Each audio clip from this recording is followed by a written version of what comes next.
नमस्कार मित्रांनो, मी मराठी माणूस प्रदीप। पुण्यामध्ये काल अशी परिस्थिती झाली, म्हणजे पूर परिस्थिती सगळी झाली। खडकवासला धरण जे पुण्याच्या वरच्या बाजूला, म्हणजे साधी जरी पुण्याची भौगोलिक रचना जरी आपण डोक्यामध्ये घेतली ना, तर पुणे शहर हे मला असं वाटतंय डोंगराच्या पायथ्याला वसलेलं किंवा डोंगर टेकड्यांच्या मध्ये वसलेलं हे सगळं शहर आहे। जे शहर थोडंसं खड्ड्यामध्ये म्हटलं तरी चालेल। खड्ड्यामध्ये म्हणजे जो सगळा जमिनीचा जो खाली खड्ड्याचा भाग असतो, अशा खड्ड्याच्या भागामध्ये पुणे शहर वसलेलं आपण पाहतोय। आपल्याला ते आढळतंय। पुणे पसरत चाललंय, नको तिकडे पसरत चाललंय। त्याला कोणताही प्लॅन नाही। ते कोणत्याही म्हणजे कुठल्याही मला असं वाटतं बाजूने ते प्लॅन सिटी आहे असं कधीच वाटत नाही। तर पुण्यामध्ये काल पूर परिस्थिती झाली। मी तुम्हाला का सांगतोय सगळ्या गोष्टी जरा ऐका, नीट ऐका। ही साधी गोष्ट नाहीये। येणाऱ्या काळामध्ये याचे भयंकर पडसाद उमटणार आहे, तुम्हाला माहित नाहीये। तुमच्या मुलाबाळांचा जरा विचार करा। त्यामुळे व्हिडिओ जरा बारकाईने ऐका। आपण काय करतोय आणि काय आपल्याला म्हणजे पुढे वाढून ठेवलंय याची थोडीशी मला असं वाटतंय मी काही गोष्टी तुम्हाला सांगतो। खडकवासला धरण जे वरती भरलं, म्हणजे त्या सगळ्या खोऱ्यामध्ये मुसळधार पाऊस झाला। जे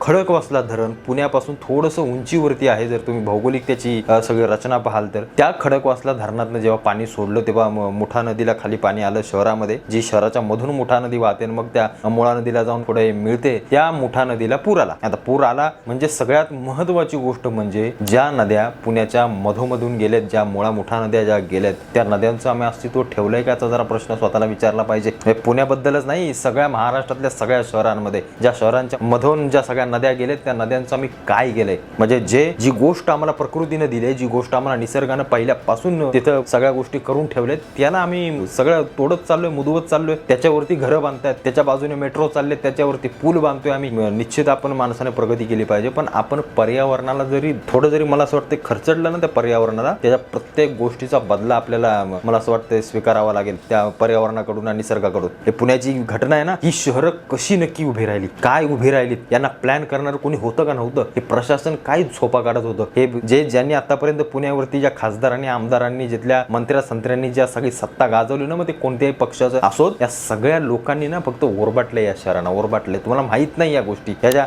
नद्यांच्या आजूबाजूला जी ही सगळी घरं, या सगळ्या बिल्डिंगी, ही सगळी लोक जी उभी राहिलेत ना, ही सगळी शहरं बसलेत, आज ना उद्या तुम्हाला पाण्याखाली जायचं एवढं निश्चित लक्षात ठेवा। मग ते पुणे असो किंवा ही मुंबई असो, ही मुंबई तुम्ही म्हणता ना बेटांना जोडून बनवले, कधी ना कधीतरी सगळं पाण्याखाली जाणार, सगळं विध्वंस होणार आहे। कारण आम्ही निसर्गाला ओरबाडायला लागलोय। आम्ही निसर्गाचा म्हणजे इतक्या घाणेरड्या पद्धतीने आम्ही डोंगर पोखरून आम्ही सगळ्या गोष्टी करतोय। झाडं तोडतायत, कुठे जंगल तोड चालले, कुठं नद्या मुदवतायत, कुठं भर टाकून समुद्रांच्या खाड्यांमध्ये कुठं विमानतळ बांधतायत, कुठं काय नुसते ब्रिजेस काय करतोय आम्ही, आम्हाला समजलं पाहिजे। थोडेसे जाणीवपूर्वक गोष्ट लक्षात घ्या। पुढच्या येणाऱ्या ह्या 1-2 पिढ्यानंतर त्या पिढ्यांचं जगणं मुश्किल करून ठेवतोय।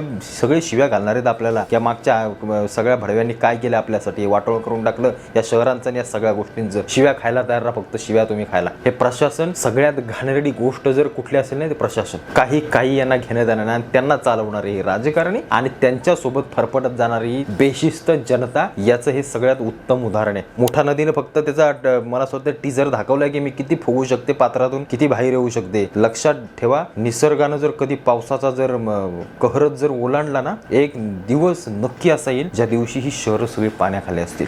त्यामुळं आम्हाला काय नियोजन करायचंय, आमच्या शहरांमध्ये किती गर्दी असावी, आमच्या शहरांचे रस्ते कसे असावे, आमच्या शहरांमध्ये राहणारा नागरिक कसा असावा, तिथली प्रशासन व्यवस्था कशी असावी, तिथले राजकारणी, तिथले समाजकारणी, प्रत्येक गोष्टीकडे आपल्याला बारकाईनं लक्ष द्यावं लागेल। तेव्हा आणि तेव्हाच आम्ही या सगळ्या गोष्टी थांबवू शकतो, हे जरा लक्षात घ्या। कारण ही शहरं आम्ही जितकी वाढवणार आहे ना, तितकंच आपल्या सगळ्या गोष्टी पथ्यावर पडणार आहेत। त्याच्यामुळं काय करतो याचं जरा जाणीवपूर्वक सगळ्या गोष्टी करा। पुढच्या पिढ्यांना ते सांगा की तुम्हाला काय करायचंय, काय बदलायचंय। आणि सरकारनं या सगळ्या लोकांनी या अनधिकृत बांधकामं पहिली शहरांमधली तोडा। त्या नद्या बिद्यांना थोडासा मला असं वाटतं श्वास घेऊ द्या। त्यांना काय करतोय आम्हाला समजत नाही हो। आणि हे घाणेरडे मीडियावाले हे त्या छातीभरच्या पाण्यामध्ये सगळ्या गोष्टी दाखवत फिरतात TRP साठी। लाजा वाटू द्या जरा, या राजकारण्यांना जरा धारेवर धरा, या प्रशासनाला धारेवर धरा। काय झोपला होतात का म्हणावं मागच्या 15-20 वर्षामध्ये जेव्हा ही शहरं सगळी उदयाला येत होती? हा प्रश्न कोणी विचारणार नाही। यासाठी म्हणून मला असं वैयक्तिक तरी मी तुम्हाला खरोखर सांगतो, मनापासून सांगतो, हे कुठला मी का राजकारणी नाहीये।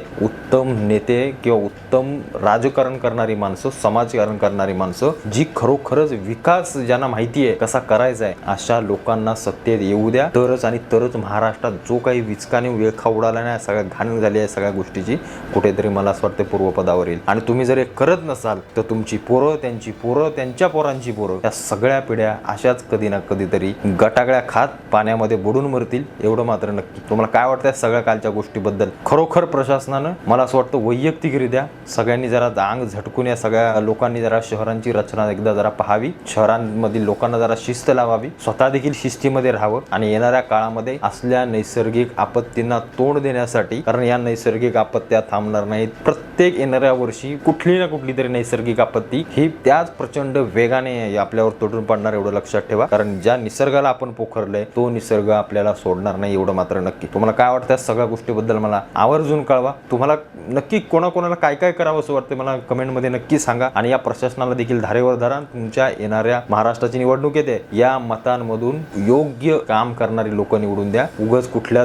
जातीत आणि धर्माच्या गोष्टींमध्ये पडू नका. खरोखर महाराष्ट्राला सध्या विकासाची गरज आहे. बाकी धर्म बिर्म आपण करतोयच, त्याच्याबद्दल काय वाद नाही, तू करतच राहू. धर्माला आपल्या कोणी बोट लावलेला आपण सहन करणार नाही, पण त्यासोबत आपला विकास होणं देखील फार महत्त्वाचं आहे. शहरांचा, गावांचा, राज्याचा, जिल्ह्याचा, तालुक्याचा सगळ्या बाबतीनं सर्वांगीण विकास या महाराष्ट्राचा होण्यासाठी चांगली लोक तुम्ही निवडून द्याल, एवढंच मला वाटतं.